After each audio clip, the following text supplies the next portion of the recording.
Leituras em Provérbios, capítulo 21. A graça e a paz de Jesus Cristo seja muito bem-vindo a este canal que compartilha leituras, estudos, meditações e reflexões com base nos capítulos da Bíblia.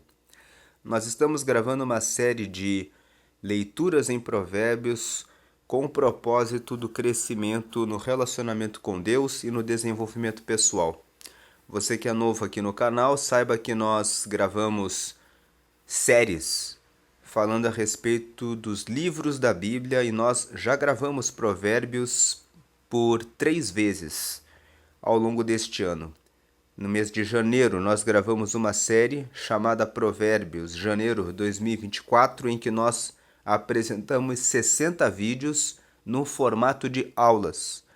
Em fevereiro, nós gravamos a série 31 lições para a vida, com base em Provérbios. São 31 vídeos que apresentam 31 lições com base em cada um dos capítulos de Provérbios.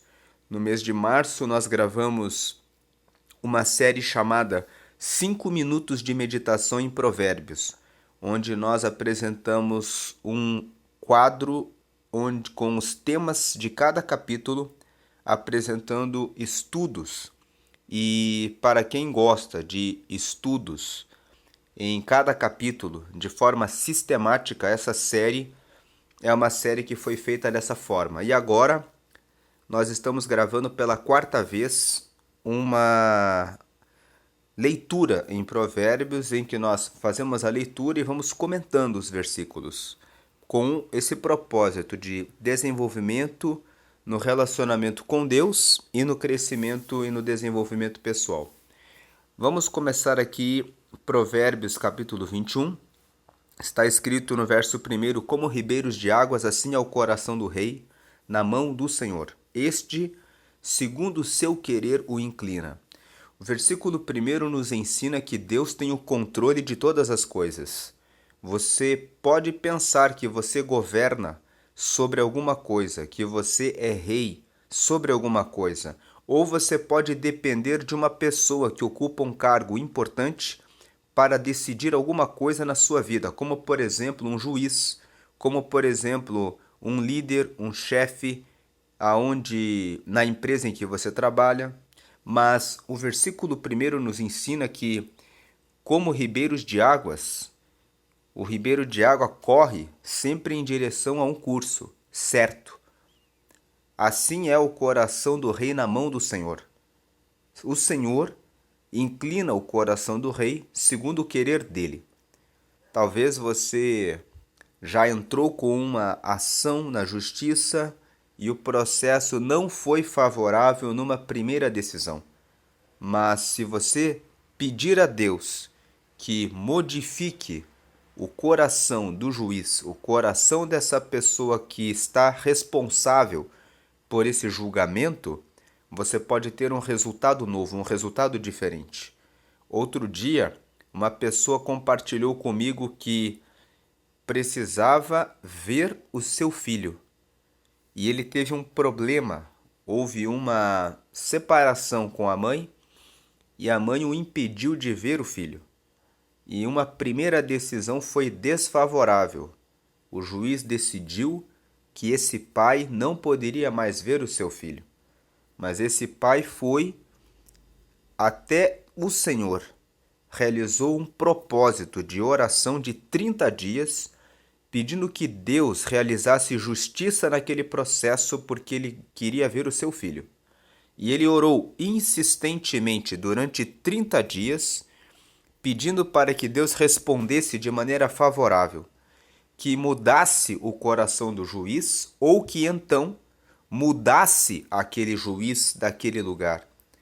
E, depois de 30 dias orando insistentemente, ocorreu uma mudança de juiz. Aquele juiz pediu transferência para outro local. Veio uma juíza para o lugar daquele homem. E aquela juíza mudou a decisão. O advogado desse homem disse: olha, houve mudança de juiz. Agora nós podemos renovar o pedido. Com a renovação do pedido, aquela juíza na primeira semana que assumiu aquela vara, aquele local, proferiu uma decisão favorável a esse pai. Então esse é um testemunho que mostra como o Senhor governa e muda o coração daquele que reina conforme a vontade dele. Se você teve algum indeferimento de algum pedido, de repente de aposentadoria ou de alguma outra causa, ou de repente de uma causa trabalhista, você pode pedir a Deus que modifique essa situação. Versículo 2 fala que todo o caminho do homem é reto aos seus próprios olhos, mas o Senhor sonda os corações. Nós pensamos que tudo que nós estamos fazendo está correto. E muitas vezes nós não pensamos nós não enxergamos o nosso erro, a nossa falha, que aquilo que nós estamos desejando não é muito certo. Então, pedir a Deus que o Senhor analise as nossas vontades, verifique o que está no nosso coração é importante. Esse versículo também nos ensina que muitas vezes nós queremos a coisa certa, mas pelo motivo errado. Exemplo, uma pessoa quer prosperar, quer montar a sua empresa, ter o seu negócio, mas ela quer isso para poder dizer para outras pessoas que ela deu certo na vida, que ela teve sucesso, para humilhar outras pessoas. Não é errado, é louvável que as pessoas queiram ter o seu próprio negócio, que elas queiram dar emprego, desde que seja para dar emprego para as pessoas, para liderar pessoas.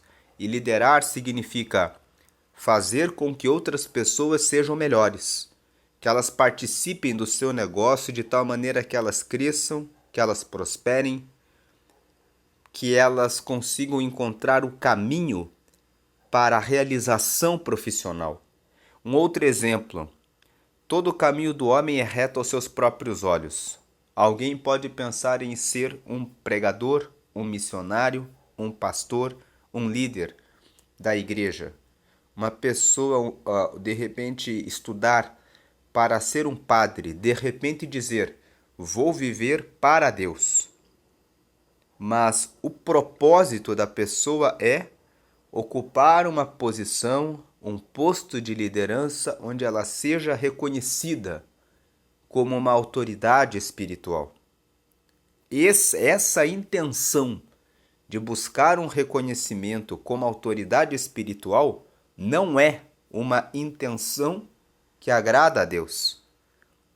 A intenção que agrada a Deus para você exercer um cargo de liderança espiritual é que você queira ajudar pessoas a encontrar a Deus, ajudar as pessoas a entender a palavra, a conhecer o reino, a entender os mistérios de Deus e a andar com Deus.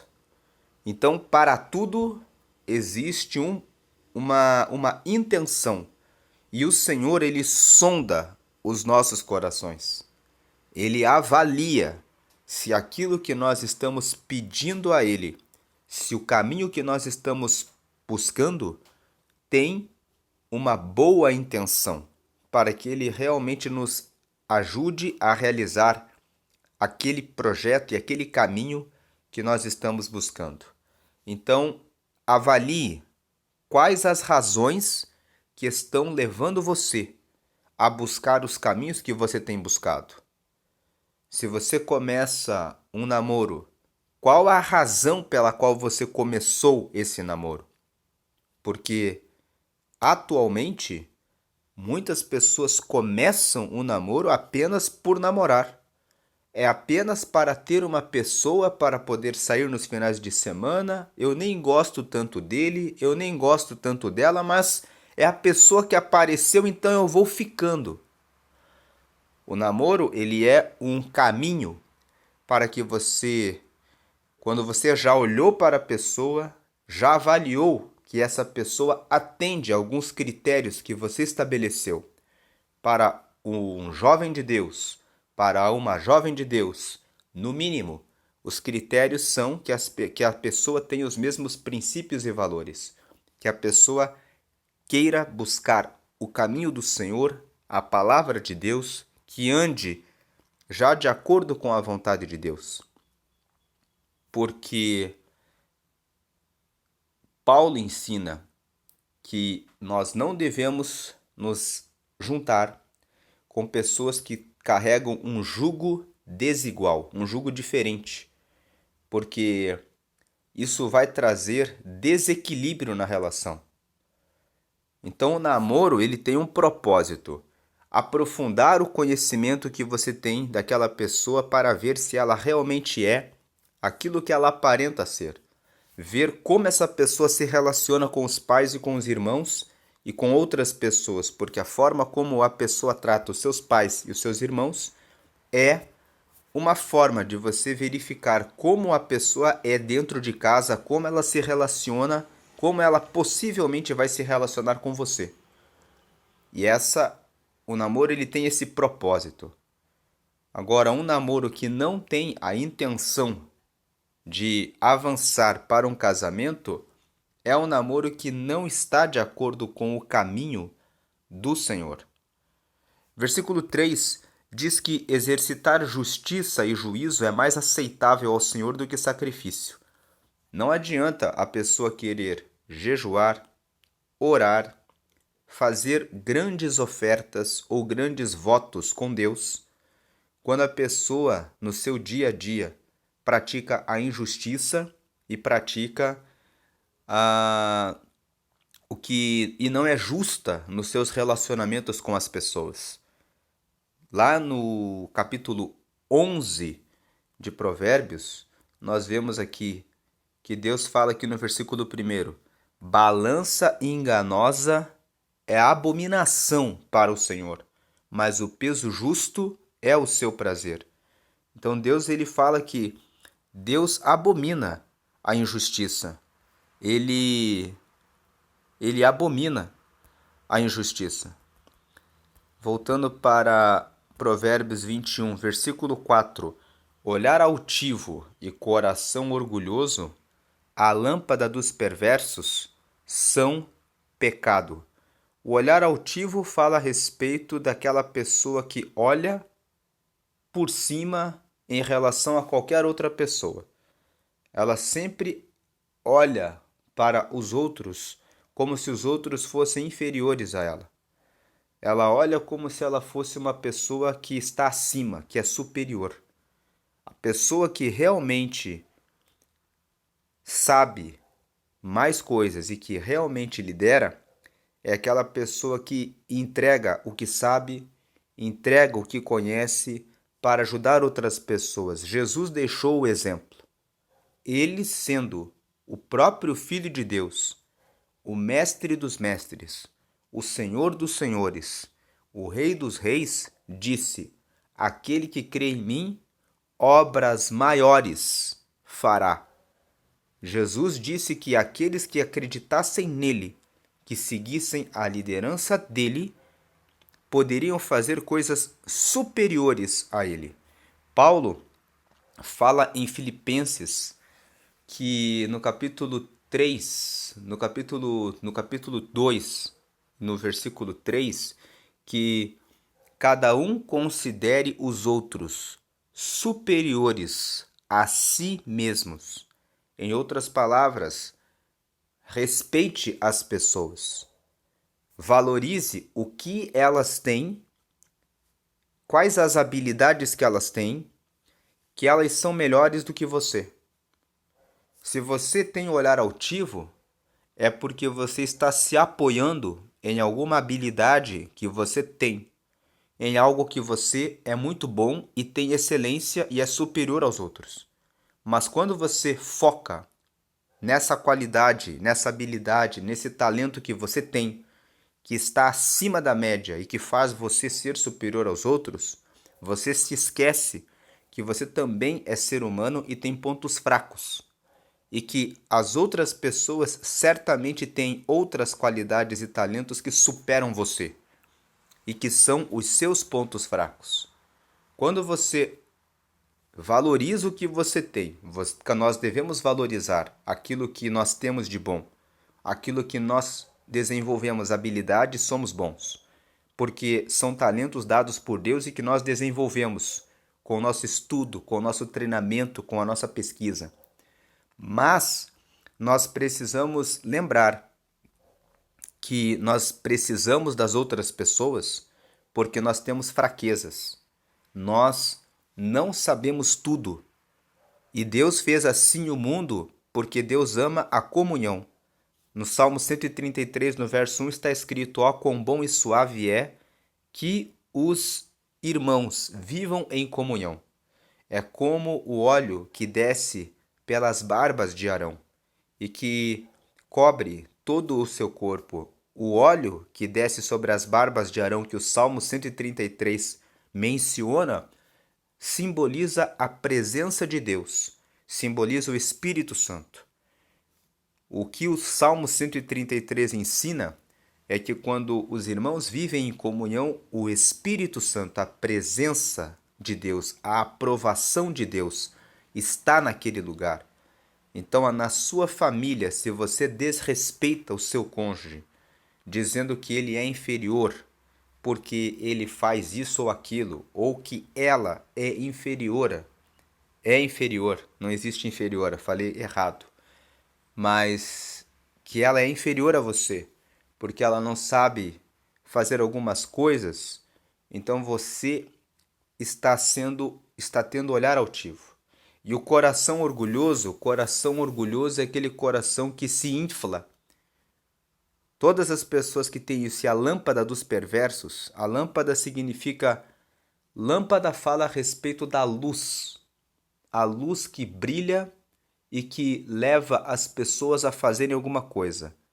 A lâmpada da nossa vida, aqui no versículo 4, está se referindo ao que motiva você, o que leva você a acordar cedo, o que leva você a viver a sua vida.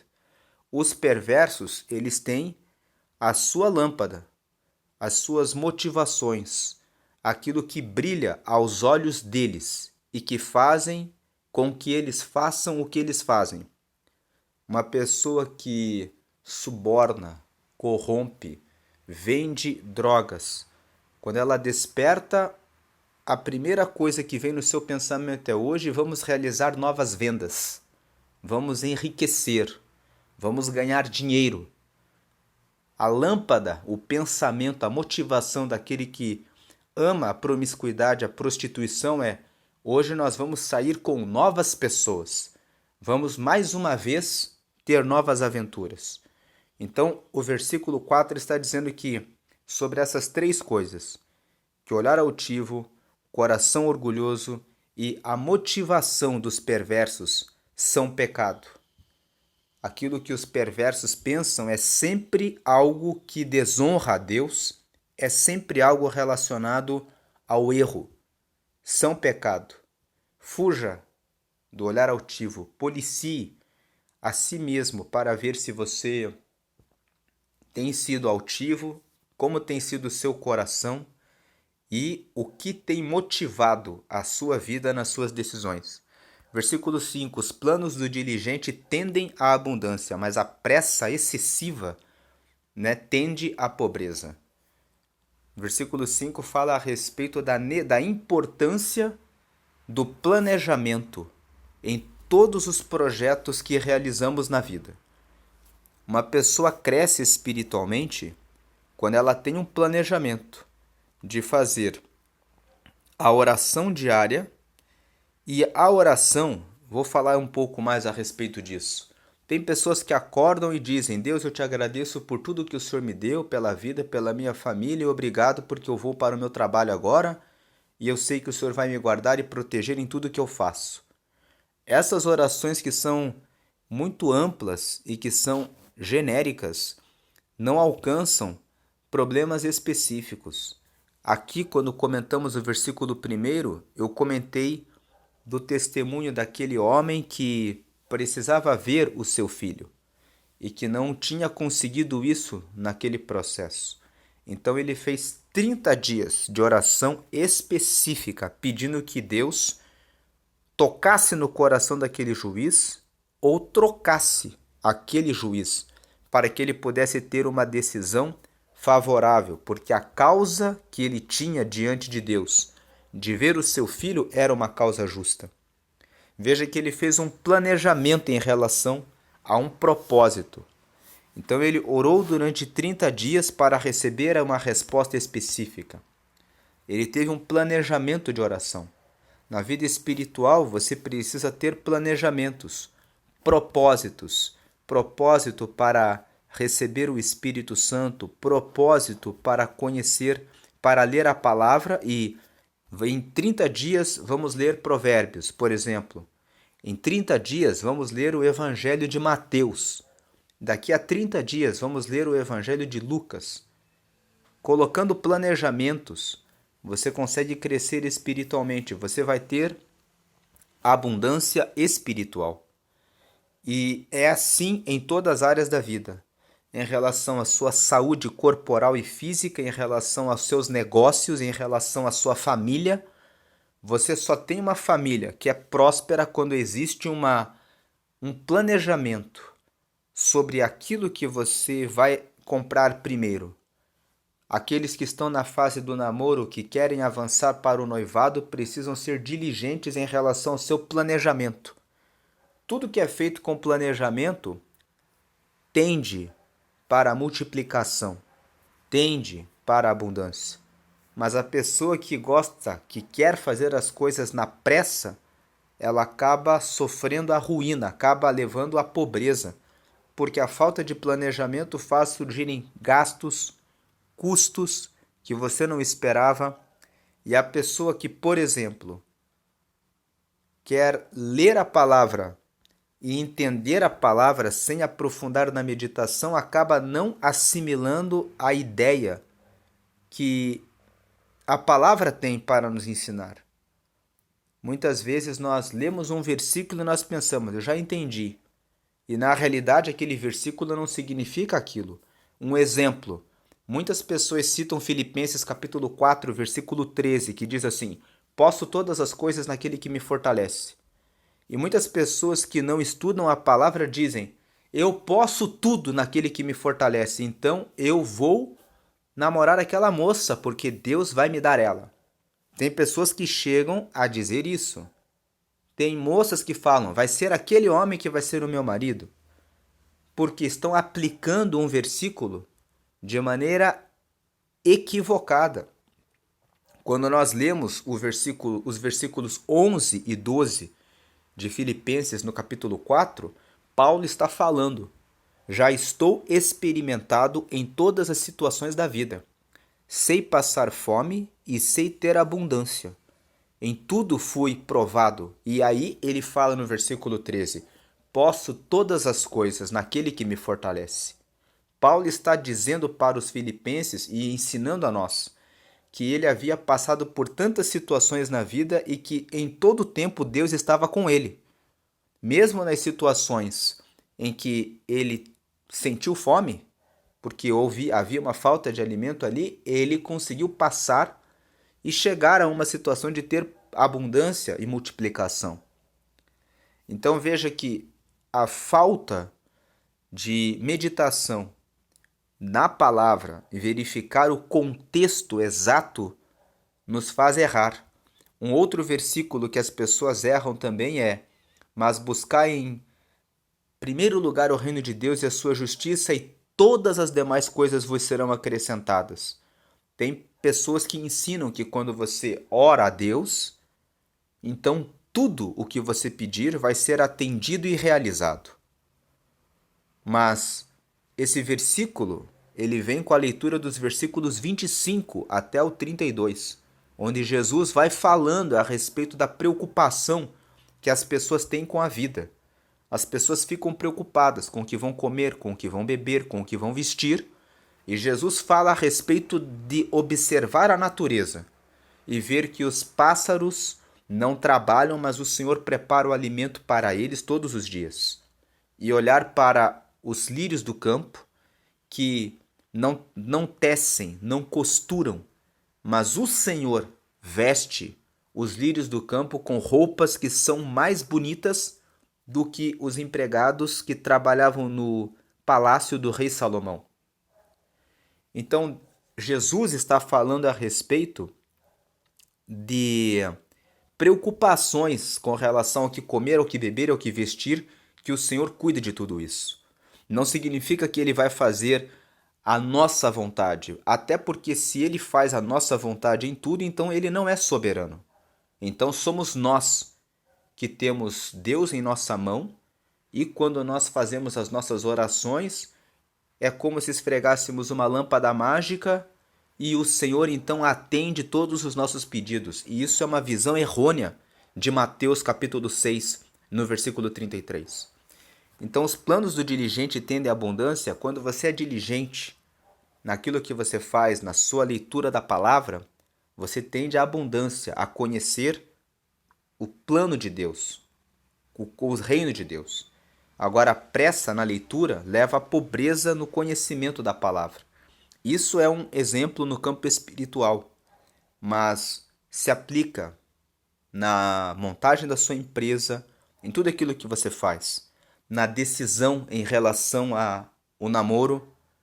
Quando você é diligente, observa, coloca num papel quais são as características da pessoa que você busca.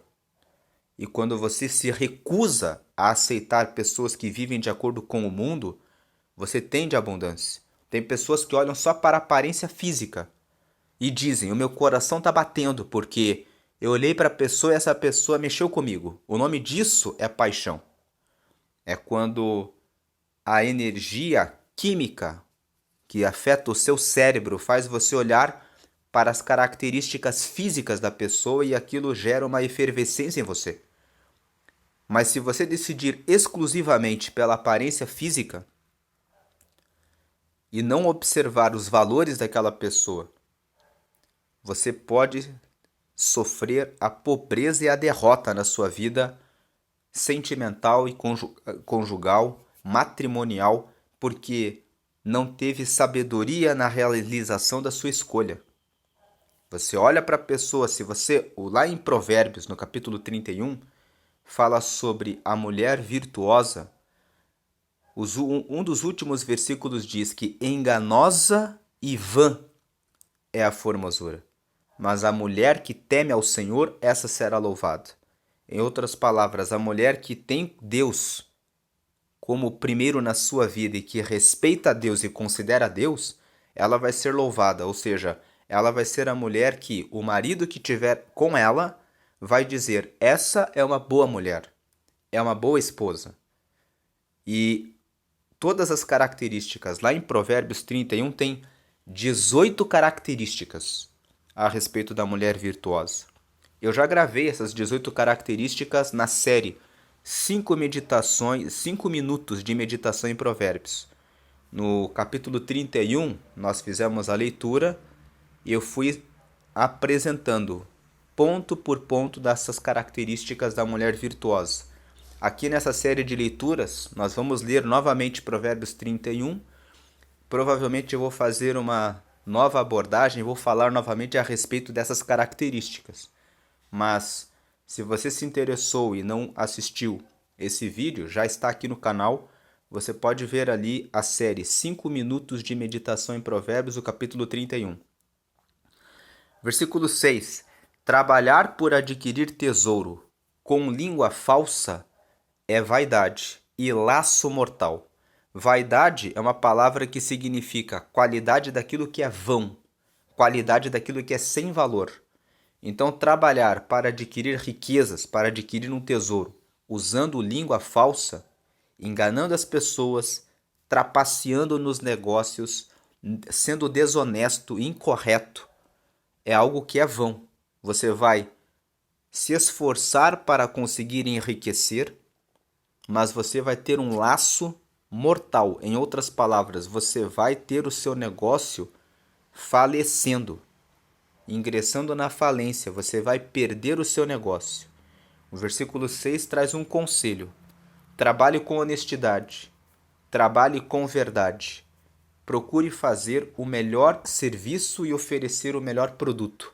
Procure cuidar do processo de atendimento do cliente. Procure bons funcionários que tenham comprometimento com o seu negócio, que vistam a camisa da verdade, da honestidade, da sinceridade e que sejam corretos, porque isso vai fazer com que o seu negócio prospere. Mas se você age com mentira, com falsidade, certamente o seu negócio perecerá. Por isso fala que é algo vão, é algo que não tem valor, porque não vai para frente, não vai prosperar, não vai te dar riqueza. Você vai buscar riqueza, vai buscar tesouro, mas o que você vai receber, na verdade, é um laço mortal e um laço que você mesmo vai se colocar.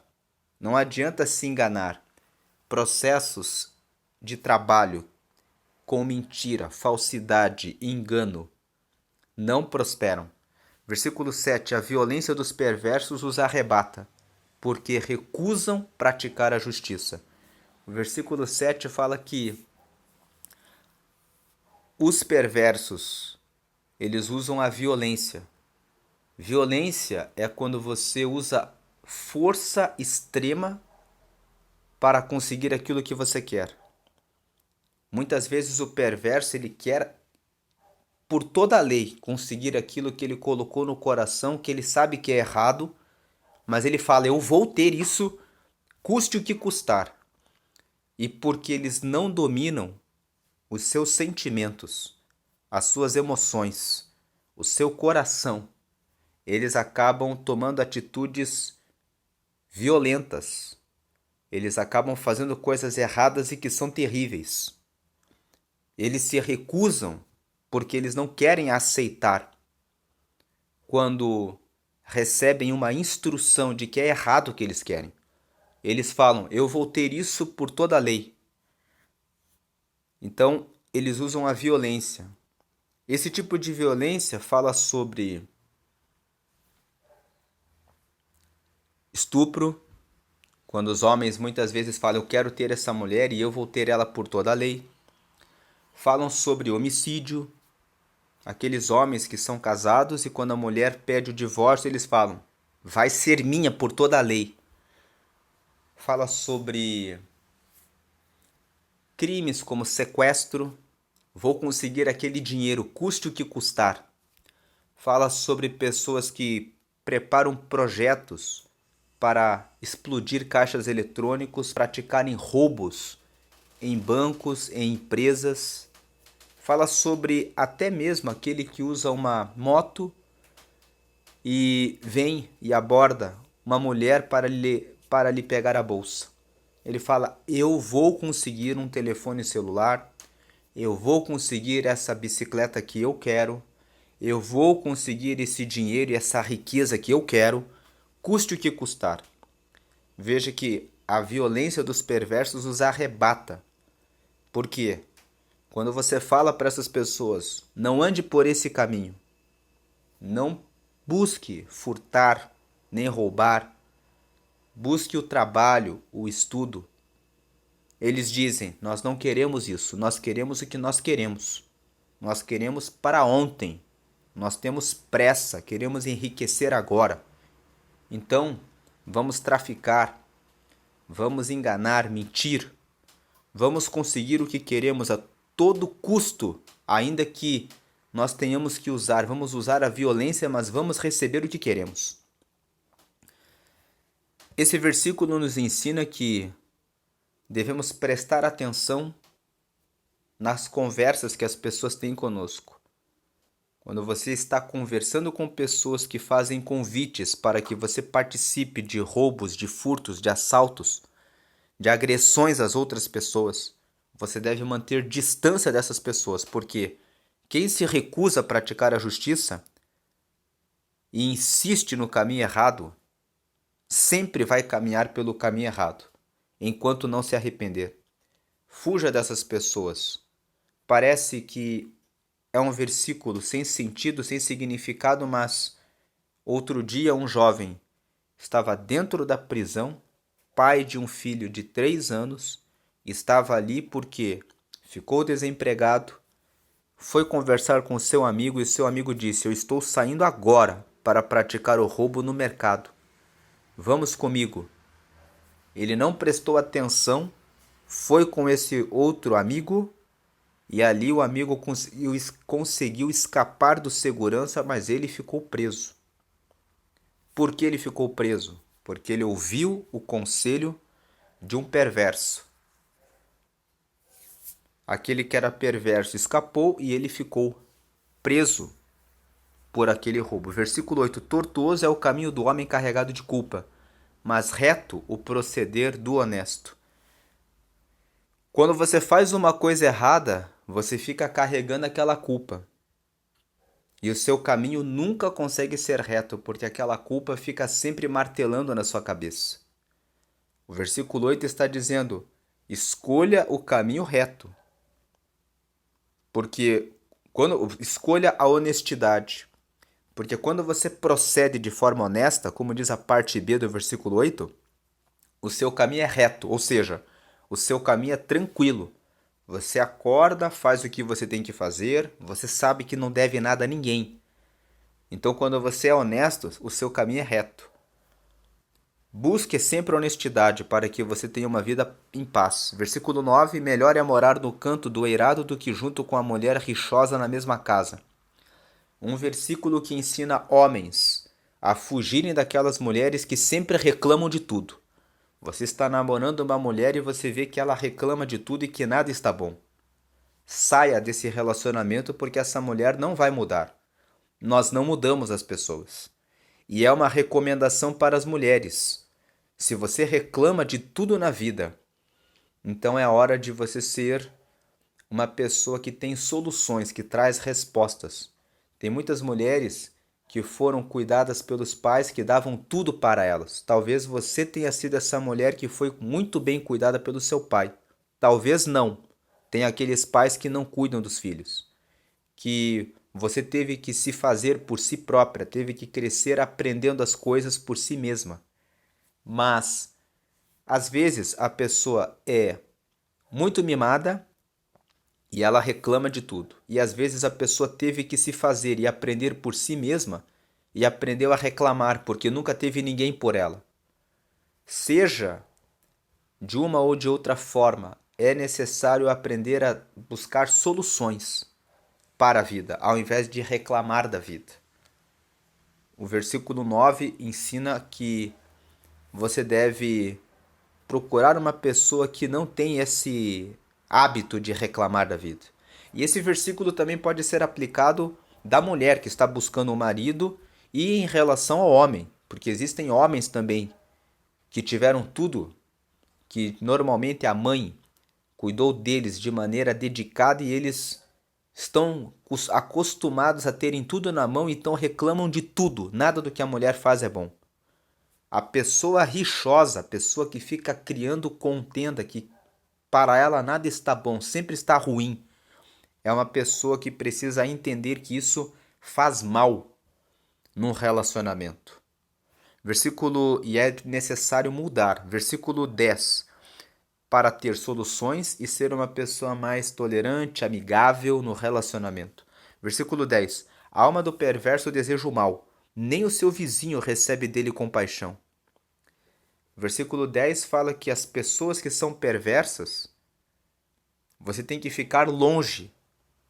Se você é vizinho de um perverso, ele não tem misericórdia, piedade, bondade, nem com você que é o vizinho dele.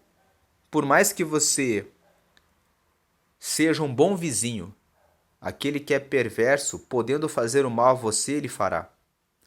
Esse versículo 10 nos ensina a orar para pedir que Deus traga o seu reino e a salvação para os nossos vizinhos. Imagine ter um vizinho perverso. Você está o tempo todo correndo risco de sofrer algum dano, algum prejuízo, porque ele não respeita ninguém. Então, é importante evangelizar os vizinhos. pregar a palavra para os vizinhos. E se você tem algum vizinho perverso, é necessário orar para que Deus salve ou faça alguma coisa pela vontade dele.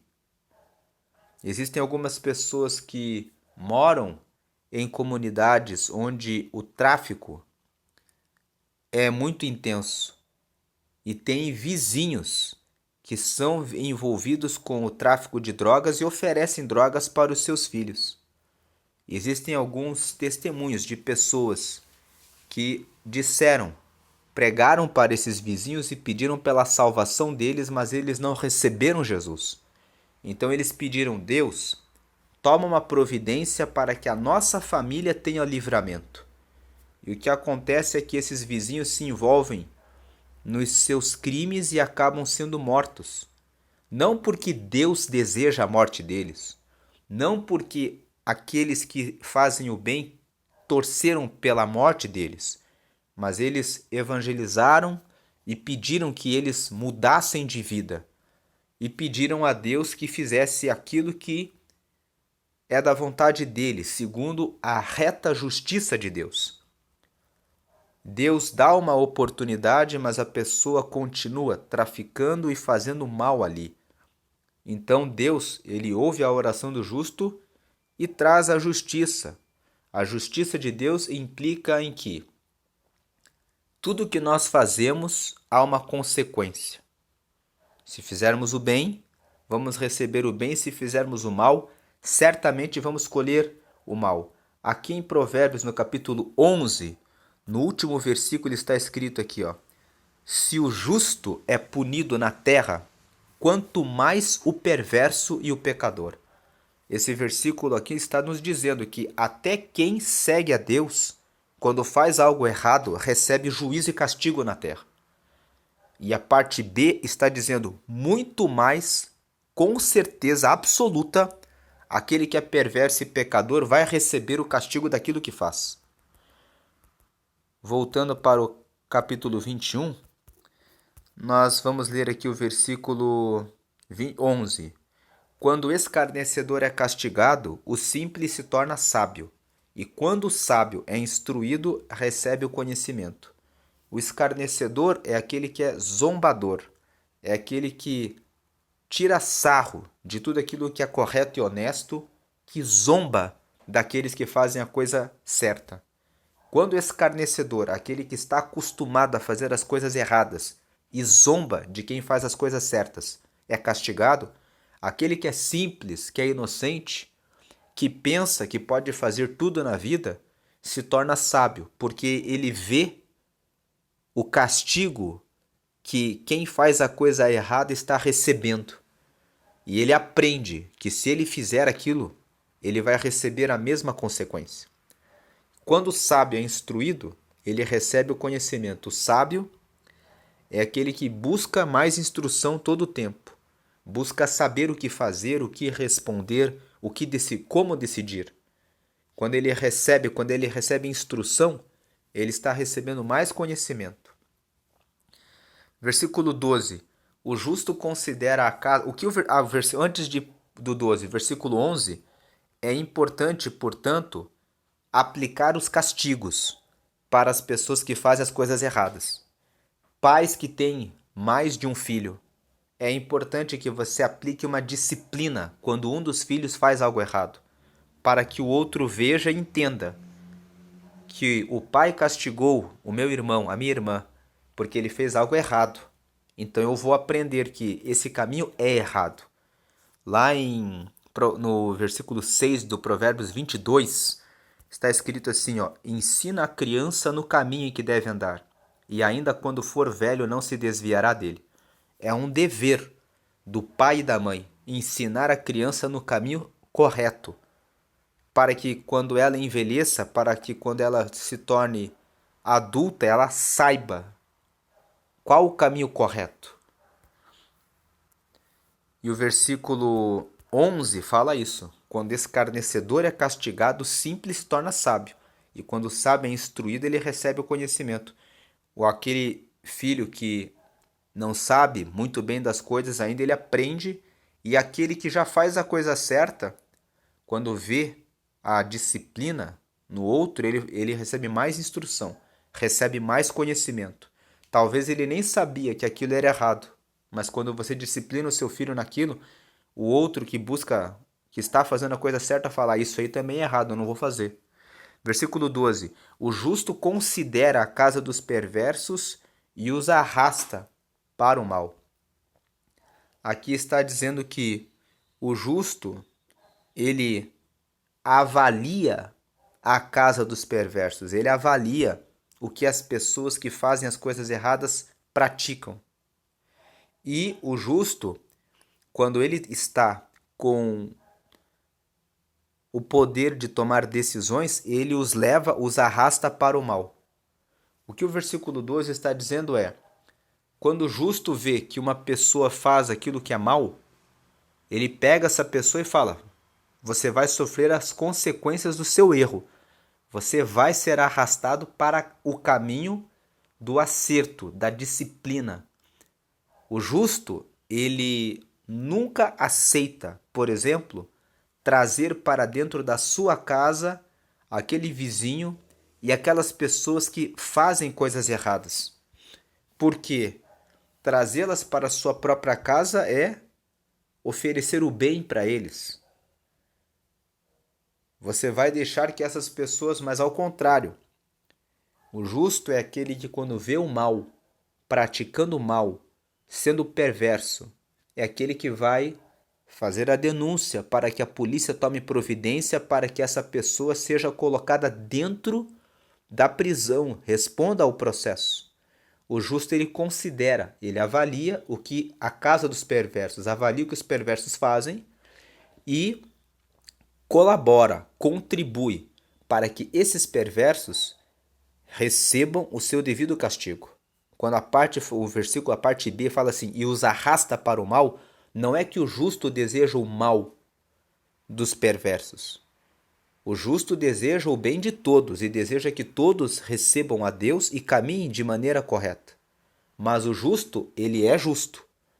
Quando ele vê que alguém é perverso, ele fala: essa pessoa tem que pagar por aquilo que ela faz. Ela tem que receber o mal. Ela tem que ser colocada dentro de uma cela, dentro de uma prisão. Ela tem que sofrer as consequências da sua perversidade. Ela tem que ser arrastada, tem que ser levada para o seu devido castigo. Então, o justo é aquele que quer ver a justiça sendo praticada. Versículo 13: o que tapa o ouvido ao clamor do pobre também clamará e não será ouvido. O versículo 13 nos ensina a generosidade, nos ensina a ter piedade daqueles que precisam. Lá em Provérbios, no capítulo 11, no versículo 25, nós vemos que a alma generosa prosperará, e quem dá a beber será descendentado.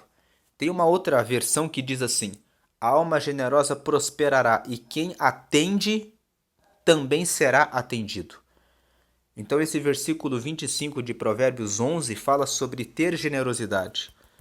E o capítulo 21 fala da mesma forma, que quando alguém clama pedindo por socorro e pedindo por ajuda, nós devemos atender e ajudar essa pessoa, porque um dia nós estamos em uma boa posição de poder ajudar alguém. Mas também existem aqueles dias em que nós precisamos de um favor e da ajuda de alguém. E pela lei da semeadura, daquilo que nós fazemos, nós recebemos, das sementes que nós plantamos, nós colhemos, nós também, quando precisarmos, passaremos por situação em que não seremos ouvidos.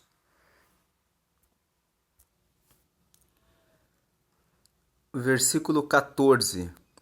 O presente que se dá em segredo abate a ira, e a dádiva em sigilo uma forte indignação.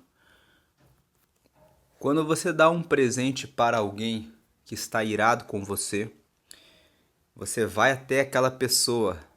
Quando aqui o texto fala que se dá em segredo, está falando que você vai até aquela pessoa.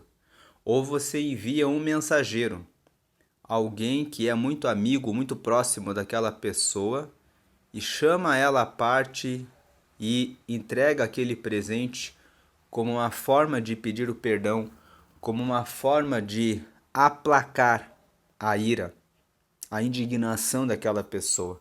O presente é uma excelente maneira de você conciliar, reconciliar, ter novamente relacionamento com alguém que você teve algum problema com essa pessoa. Versículo 15: praticar a justiça é alegria para o justo, mas espanto para os que praticam a iniquidade. Nós estamos vivendo dias em que, quando nós falamos que nós seguimos a palavra de Deus, as pessoas ficam espantadas. Aqueles que praticam o mal, quando nós dizemos assim: eu vou devolver o troco que essa pessoa me deu a mais, eu vou realizar a troca desse produto que a pessoa comprou e que ela teve um prejuízo. A pessoa olha para você e ela fala: mas pela lei você não tem que devolver. A pessoa comprou, o problema é dela. Se ela não veio fazer a troca no prazo, o problema é dela. Então, eu falo a respeito disso porque as pessoas pensam que ter um negócio é apenas sobre obedecer às leis. Mas ter um negócio é muito mais do que obedecer às leis. É você realmente se preocupar em prestar um excelente atendimento e realmente querer satisfazer o cliente naquilo que ele precisa. Para que ele, e se for preciso, até mesmo desfazer um negócio que pode gerar um prejuízo para você, mas que vai garantir o bom nome para a sua empresa, para o seu negócio. E quando nós falamos disso, algumas pessoas ficam espantadas. Elas falam assim: ah, então você é um bobo. Melhor ser um bobo, mas que está sempre plantando a justiça, do que você ser o esperto e ser uma pessoa que logo ali vai sofrer o dano no seu negócio. Porque um cliente mal atendido são muitas pessoas falando mal a seu respeito. E é muito importante crescer no negócio.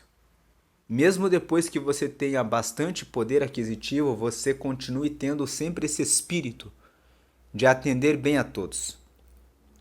Porque quando você tem um negócio, você tem esse negócio para atender os clientes, para atender as pessoas, para servir as pessoas. E o reino de Deus é sempre sobre o serviço, é sempre sobre servir o próximo. Nós vemos que o próprio Jesus, ele, que é o mestre dos mestres, que é o Senhor dos senhores, ele veio e ele disse que ele não veio para ser servido, mas ele veio para servir. Ele veio para cuidar dos discípulos, para ensinar uma geração a amar e a pregar a palavra e o reino dele. Ele veio servir a humanidade. Então, o reino de Deus é sobre o serviço. Versículo 16. O homem que se desvia do caminho do entendimento, na congregação dos mortos repousará. Quem não busca sabedoria, instrução, conselhos de pessoas sábias, conhecimento, usa a inteligência, se esforça para entender as coisas que precisa compreender a respeito da vida, para ter entendimento, para ter discernimento, a capacidade de distinguir as situações com sabedoria e para ter prudência. Esses são os 7 pilares da sabedoria. Nós falamos sobre isso quando meditamos em Provérbios, no capítulo 9. Nós dissemos que a sabedoria, o capítulo 9 fala que a sabedoria tem 7 colunas. As 7 colunas da sabedoria são a instrução, o conselho, o conhecimento, a inteligência, o entendimento, o discernimento e a prudência. São 7 colunas que sustentam uma pessoa que tem sabedoria. A pessoa que tem sabedoria busca instrução sobre tudo que vai fazer. A pessoa que tem sabedoria quando começa a aprender alguma coisa, ela procura conhecer pessoas que tenham conselhos para que possam orientá-la, para que possam acelerar o processo do aprendizado e do conhecimento, para que com a experiência das pessoas que são conselheiras, ela possa entender bem aquele negócio. Ela vai buscar conhecimento, vai buscar conhecer com profundidade a respeito daquilo que está querendo fazer. Ela vai usar o esforço mental, a inteligência, para processar toda a instrução, todo o conselho e todo o conhecimento até chegar num nível em que realmente entende daquele negócio. Então ela tem o entendimento e sabe exatamente o que está fazendo. Quando a pessoa tem entendimento, ela sabe tão bem daquele negócio que quando as situações aparecem na frente dela, ela tem discernimento. Discernimento é a capacidade de decidir de maneira rápida e exata o que é preciso fazer em cada situação. Discernimento é isso. Eu sei o que tem que ser feito nessa situação. E a prudência é o nível mais alto da sabedoria, que é a capacidade de decidir e escolher a melhor opção entre várias que são possíveis. Muitas vezes você tem um negócio e você tem 3, 4 opções, todas elas são boas. Mas aquele que é prudente, ele consegue observar as 4 boas opções e escolher exatamente aquela que é a melhor para aquele momento. Porque a prudência é o nível mais alto da sabedoria. Quem ama e agora quem tem entendimento, o homem que se desvia do caminho do entendimento, quem se desvia de todo esse processo de sempre buscar instrução, conselhos, conhecimento e usar a sua inteligência durante todo o tempo, a sua razão para pensar e entender as coisas, acaba na congregação dos mortos. Acaba sendo derrotado, fracassado, frustrado nos seus projetos, porque não buscou instrução, conselhos, conhecimento e inteligência para ter entendimento. Versículo 17. Quem ama os prazeres empobrecerá. Quem ama o vinho e o azeite jamais enriquecerá. O versículo 17 fala sobre consumismo. Quem ama gastar e gastar e gastar não enriquece, porque vai ficar sempre buscando satisfazer um prazer. Não entende que a vida também exige planejamento, também exige investimento, também exige reserva de emergência, porque a vida tem situações em que a economia é favorável e tem momentos em que a economia não vai tão bem. E você precisa buscar ter fontes de rendimentos para que você possa fazer frente às despesas que surgem ao longo da vida. Muitas pessoas são jovens e conseguem ganhar boas quantias de dinheiro e gastam tudo comprando carros caríssimos, quando na verdade ainda não podem sustentar aqueles carros apenas para ostentar, pelo prazer de mostrar para as pessoas aquele carro, aquela casa, e elas não pensam em galgar o crescimento econômico, o crescimento profissional e o crescimento financeiro de forma firme, de forma estruturada. Depois, quando elas perdem aquele poder aquisitivo, quando elas estão mais velhas, elas são obrigadas a diminuir o padrão de vida. É melhor você começar sendo jovem, juntando o seu dinheiro, fazendo aplicações em investimentos, comprando um veículo que atenda às suas necessidades e que permita que você prospere, que você não fique preso na vaidade, na ostentação. Quem ama prazeres empobrece, mas aquele que é sábio, aquele que tem autodomínio, autocontrole, tem planejamento, vai prosperar. Aquele que ama o vinho e o azeite, amar o vinho aqui é quem ama muita festa e quem ama bebidas alcoólicas. Já falamos a respeito do amor ao vinho quando meditamos em Provérbios 20, No versículo 1, o vinho é escarnecedor e a bebida forte é alvoroçadora. Todo aquele que por eles é vencido não é sábio. Falamos aqui que em Provérbios 20 sobre as consequências daqueles que se entregam à bebida alcoólica. Perdem o juízo, perdem a razão, tomam decisões errôneas. É por meio da bebida que muitas pessoas se envolvem com a pessoa errada, numa noite, em uma festa, quando vão em um lugar que não deveriam estar, porque servem a Deus. Existem ambientes que são próprios para os que querem seguir a Deus e ambientes que são próprios para aqueles que querem viver no mundo, nas festas do mundo. Essas pessoas que vivem no mundo vivem de maneira errante, caindo de erro em erro, e depois elas condenam o casamento, dizendo que o casamento é uma instituição falida, mas na verdade é uma instituição falida para eles, porque eles fazem as coisas erradas.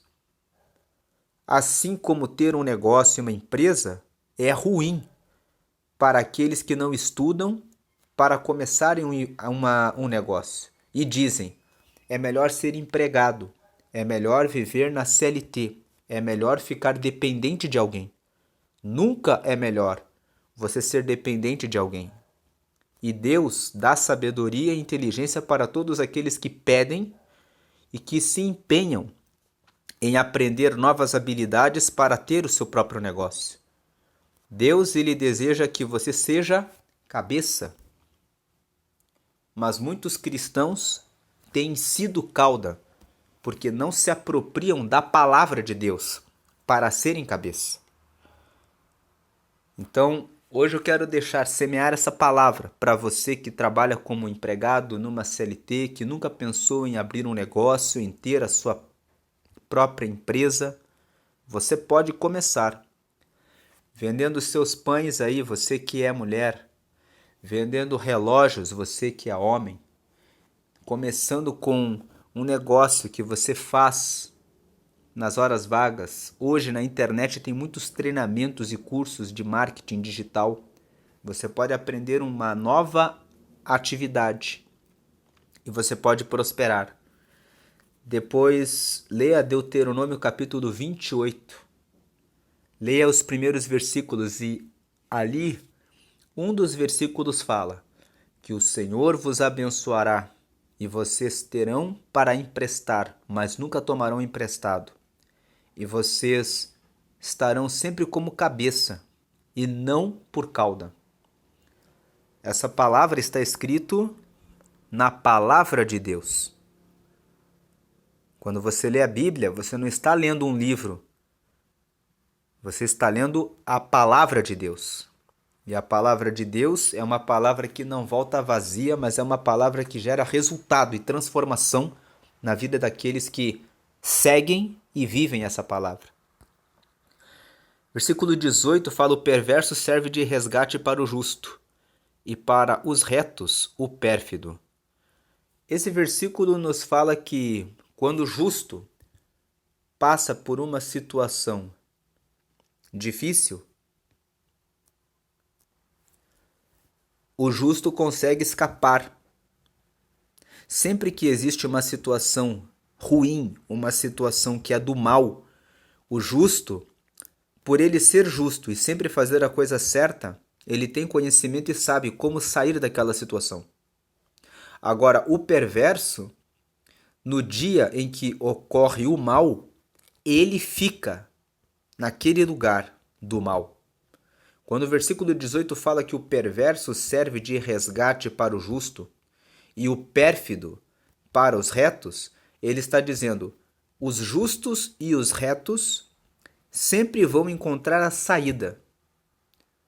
Mas os perversos e os pérfidos, que são aqueles que praticam o mal, eles, quando se depararem com a situação difícil, eles vão ficar ali dentro. Eles servem de resgate para o justo e para os retos, porque quem é resgatado, o justo e o reto são resgatados. Eles são resgatados, eles são salvos. Eles ficam livres do mal. Mas o perverso e o pérfido, eles caem na situação difícil. Versículo 19. Melhor era morar numa terra deserta do que com uma mulher rixosa e iracunda. O versículo 19 confirma aqui o versículo 9. Então, aqui no capítulo 21 de Provérbios, nós temos 2 versículos falando como é ruim viver com a mulher rixosa. Como é ruim viver com a pessoa que é rixosa. Versículo 9 e versículo 19. Então, nós temos aqui uma confirmação. É realmente ruim viver com uma pessoa que é rixosa, que reclama da vida. E o versículo 19 acrescenta. E a pessoa que é iracunda. A pessoa que vive cheia de ira, que se irrita facilmente com todas as coisas. É necessário ter tolerância. Versículo 20. Tesouro desejável e azeite há na casa do sábio, mas o homem insensato os desperdiça. Versículo 20 fala a respeito de administração de recursos financeiros. Fala sobre planejamento, que o homem sábio é aquele que nunca vai fazer gastos acima do seu padrão financeiro. Ele sempre vai realizar o controle das suas finanças para que ele não use cartões de crédito além do crédito que ele tem. Ele vai buscar enriquecer para depois de enriquecer aumentar o seu padrão de vida. Muitos educadores financeiros ensinam nas suas aulas, nos seus treinamentos, sempre viva um padrão abaixo do dinheiro que você ganha. Porque se acontecer alguma coisa ruim, e sempre reserve, guarde, aplique em investimentos aquela sobra que você tem vivendo um padrão abaixo. Muitas pessoas fazem o oposto. Elas querem viver um padrão acima do que ganham e sempre estão tomando empréstimos do banco e vivem pagando juros. O homem que é sábio, ele tem tesouro desejável e azeite na sua casa. Por quê? Porque ele sabe administrar os seus recursos. E ele sabe buscar oportunidades e ele está sempre buscando oportunidades para que a sua casa de nada tenha falta. Agora, o homem que é insensato, que não usa o juízo, desperdiça os recursos que tem. Desperdiça os recursos com bebedices, com amigos, com festas, com mulheres. Capítulo 31 de Provérbios nos fala sobre não desperdiçar a sua força e o seu dinheiro com mulheres. Não dar a sua força para mulheres, ou seja, para a promiscuidade, para a prostituição, para a fornicação. Tenha a sua esposa. Homens como Elon Musk, Zuckerberg, outras pessoas, o Bill Gates, pessoas que são muito ricas, e não só eles, esses são alguns dos bilionários famosos, mas qualquer pessoa que trabalha e que é bem sucedida vai dizer a você que você deve concentrar todos os seus esforços na sua família, e são pessoas que nem seguem a Deus, quanto mais aqueles que seguem a Deus. A recomendação da palavra de Deus é que você tenha a sua esposa, que você tenha o seu marido e que você dedique toda a sua vida para a sua família. Isso traz sucesso no casamento. E é o que muitas pessoas hoje não querem fazer e por essa razão dizem, por culpa delas próprias, que o casamento é uma instituição falida. É falida para quem não segue os mandamentos do casamento. Versículo 21. O que segue a justiça e a bondade achará a vida, a justiça e a honra. Veja que o versículo 21 fala exatamente isso. Quem segue a justiça e a bondade acha vida, justiça e honra. Quando você faz a coisa certa e você age com bondade, você vai encontrar vida no casamento, vai encontrar justiça nos seus relacionamentos e vai ter honra do seu cônjuge e vai ser honrado e honrada na sua família. Versículo 22. Isso nós estamos falando, emendando com o que nós comentamos por último no versículo 20, sobre casamento, mas se aplica para tudo. Aquele que quer ter vida espiritual, quer encontrar honra diante de Deus, precisa dedicar o seu tempo à leitura da palavra, à oração, consagração. Aquele que quer ter vida, justiça e honra na sua vida financeira, precisa seguir a justiça e a bondade consigo próprio. Você tem que administrar bem os seus recursos. Versículo 22. O sábio escala a cidade dos valentes e derriba a fortaleza em que ela confia. Versículo 22 está nos falando que a sabedoria é mais poderosa do que a força, porque com a sabedoria você encontra estratégia para derrubar a fortaleza daquele que tem apenas a força. Versículo 23, o que guarda a boca e a língua guarda a sua alma das angústias. Cuide daquilo que você fala, porque aquilo que você fala se define aquilo que você vai desfrutar ou não vai desfrutar. Versículo 24. Quanto ao soberbo e presumido, zombador é seu nome. Procede com indignação e arrogância. Versículo 24 fala que aquele que é soberbo, que se julga superior aos outros, aquele que presume de si, que não precisa dos outros, que é independente, que é melhor em relação aos outros, essa pessoa é uma pessoa escarnecedora, é uma pessoa que é zombadora, é uma pessoa que zomba dos outros, que diminui os outros, que ridiculariza os outros. E essa pessoa que é soberba e presumida, além de ser uma pessoa que é zombadora, ela procede, ou seja, ela toma atitudes com indignação e com arrogância. Ela sempre está insatisfeita e sempre está com a sua postura, com o seu queixo erguido, com o seu nariz empinado, pensando que é superior em relação às outras pessoas. Pessoas assim são pessoas para se manter distância, porque são pessoas que não honram ao próximo, desrespeitam as outras pessoas. Como nós já dissemos, Filipenses capítulo 2, versículo 3, Paulo fala: cada um considere os outros superiores a si mesmo. Versículo 25, deu uma falha aqui na tela, mas voltando. Versículo 25, o preguiçoso morre desejando, porque as suas mãos recusam trabalhar. Esse versículo 25 repete o Provérbios capítulo 13, versículo 4. Veja aqui, Provérbios 13, versículo 4 fala que o preguiçoso deseja e nada tem, mas a alma dos diligentes se farta. E esse capítulo 21, nesse versículo 25, fala exatamente isso. O preguiçoso ele morre desejando, porque as suas mãos recusam trabalhar. E muitas vezes o preguiçoso ele vai ter inveja. Os pecados eles andam alinhados. Aquele que é preguiçoso se recusa a trabalhar. Quando ele vê o próximo prosperando e enriquecendo, ele carrega a inveja, dizendo que o outro conseguiu por sorte, quando na verdade a sorte ela só alcança as pessoas no caminho. A sorte ela só alcança as pessoas quando elas estão no caminho certo.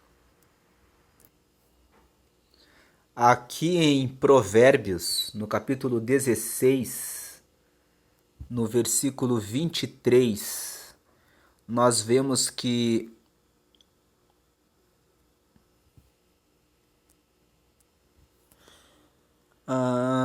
não é o versículo 23, é o versículo 33. Fala assim: a sorte se lança no regaço, mas do Senhor procede toda a decisão. Tem uma outra versão que fala assim: a sorte se lança no regaço, mas do Senhor procede toda a disposição. Então, o que o versículo 33 está nos ensinando é que a sorte, na verdade, não é tão sorte assim. A sorte e o azar são coisas que nós, como seres humanos, dizemos: aconteceu por sorte, aconteceu por azar.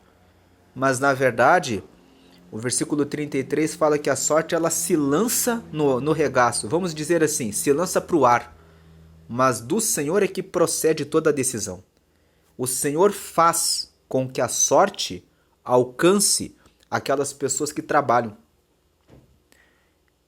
Uma pessoa pode até, por um acaso da vida, conseguir prosperar sem ter feito todo esforço. Mas logo na sequência lhe vem o azar. Que é aquela pessoa que fala assim, por acaso também aconteceu uma situação inesperada. Então a sorte, ela não é algo que visita aquele que não trabalha, aquele que não faz a sua parte. Por isso que o versículo 21 fala que o preguiçoso, o 25, né? Provérbios 21, 25. O preguiçoso morre desejando, porque as suas mãos recusam trabalhar. Versículo 26. O cobiçoso cobiça todo dia, mas o justo dá e nada retém. O cobiçoso é aquele que fica olhando e fica parado. Existe uma relação entre cobiçoso e preguiçoso. Aquele que vive, não faz o que precisa fazer, fica cobiçando. Versículo 27. E além de ficar cobiçando, a cobiça é ficar olhando para o que o outro tem, desejando o que o outro tem, logo vem também com a inveja. Versículo 27. O sacrifício dos perversos já é abominação, quanto mais oferecendo com intenção maligna. Veja que o versículo 27 fala que não adianta o perverso, aquele que faz a coisa errada, querer chegar diante de Deus e dizer assim: Deus, eu vou dar uma grande oferta na igreja. Eu vou realizar um voto em que eu vou orar, rezar durante uma semana inteirinha. Depois que a pessoa fica durante a semana inteira, indo todos os dias na igreja, na semana seguinte ela se prepara para matar.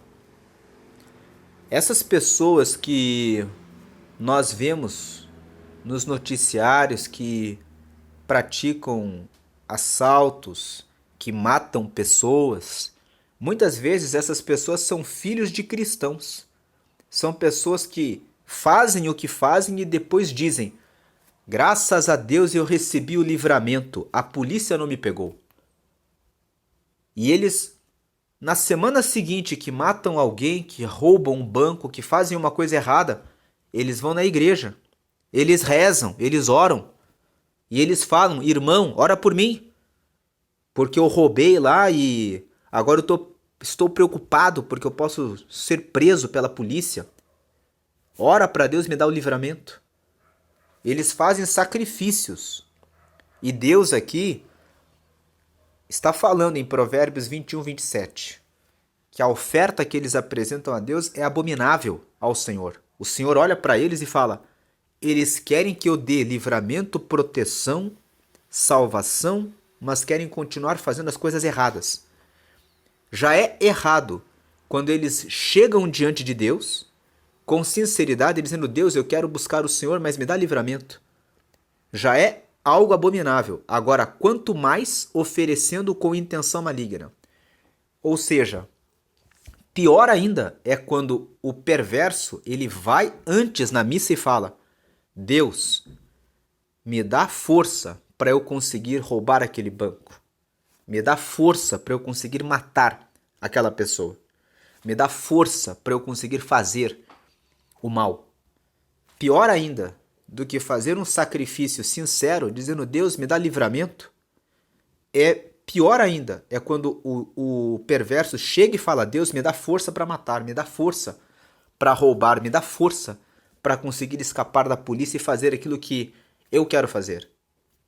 Versículo 28, a testemunha falsa perecerá, mas a auricular falará sem ser contestada. A testemunha falsa perecerá significa que sempre que você fala alguma coisa falsa, alguma coisa errada, você pode ter falhas no seu depoimento, você pode errar na narração dos fatos. Mas quando você fala a verdade, aquilo que você ouviu, a auricular fala sobre aquilo que você ouviu.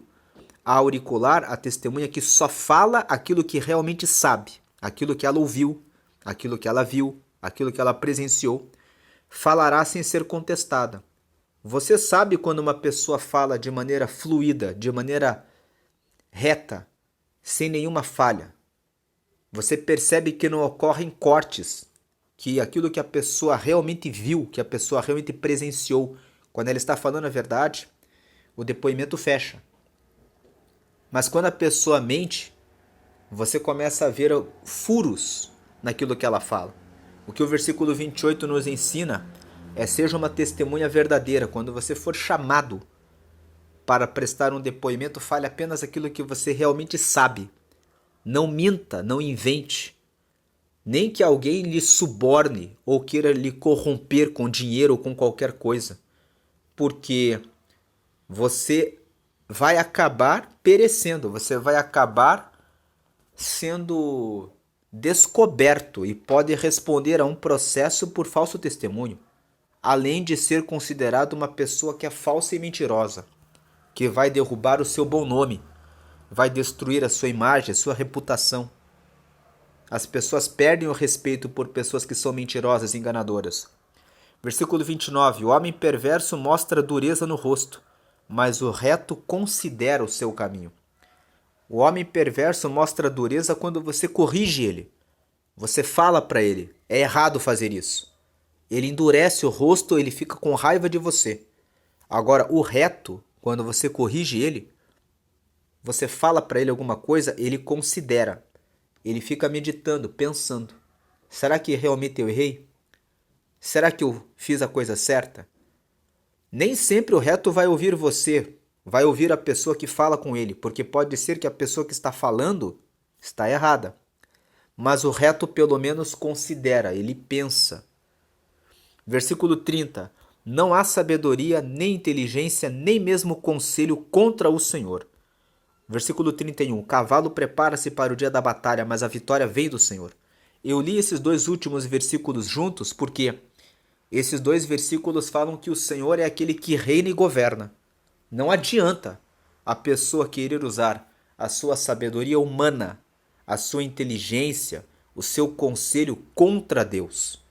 Deus sabe, ele tem a sabedoria. Lá em 1 Coríntios, no capítulo 2, Paulo fala que a sabedoria humana é vã e o Senhor sabe quais são os caminhos dos homens, e ele apanha os sábios na sua própria sabedoria.